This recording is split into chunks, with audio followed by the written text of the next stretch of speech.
Certaines joies, je pense que ceux qui vivent au milieu de la communauté marocaine et auprès de l'équipe marocaine, ils doivent ressentir un fort sentiment d'injustice quand même.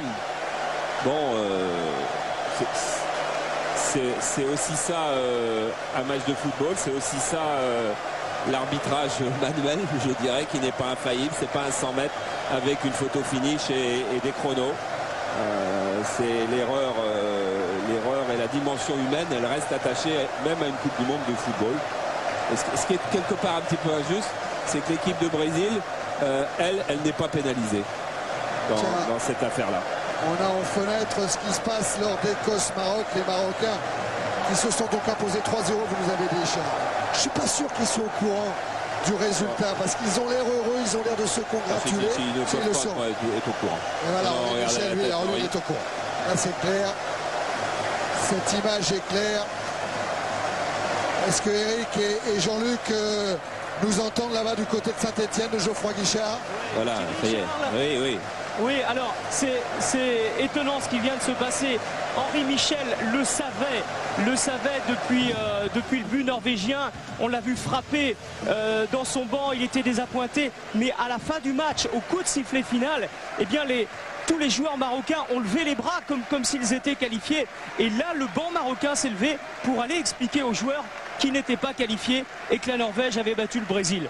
Et dans les tribunes, c'est la même chose. Les supporters ont chanté pendant 3-4 minutes encore après le but norvégien, après le penalty. Et eux ont compris, parce qu'il y a des radios dans les tribunes, et eux ont compris qu'ils étaient éliminés.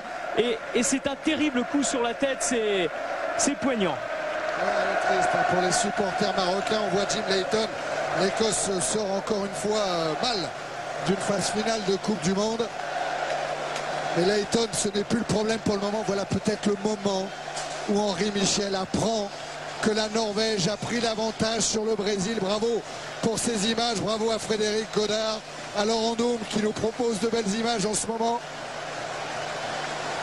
C'est l'officiel du CFO et la réaction d'Henri Michel. Ouais, sur le banc, on l'a bien vu qu'il lui expliquait, ils ont égalisé, ils sont revenus à 1 partout. Et là, il était en train de lui dire, et il y a eu penalty, et ça a fait 2-1. Et Henri Michel retombe abattu, prostré sur son banc. Parce que qu'est-ce qu'il pouvait faire de plus que de battre 3-0 l'Écosse? Oui, bien sûr. Contrat largement rempli. Et Henri Michel, oh qu'il est triste.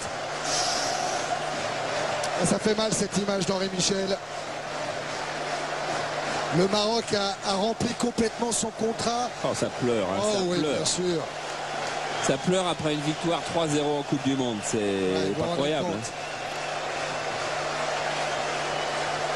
Ouais, le Maroc qui a juste trébuché contre le Brésil, 3-0. Mais sinon qui avait tenu en échec la Norvège, qui bat l'Écosse 3-0. Oh oui, ça va être difficile la route pour revenir au vestiaire pour les coéquipiers de Naïbet. Dadji. C'est ça la Coupe du Monde aussi.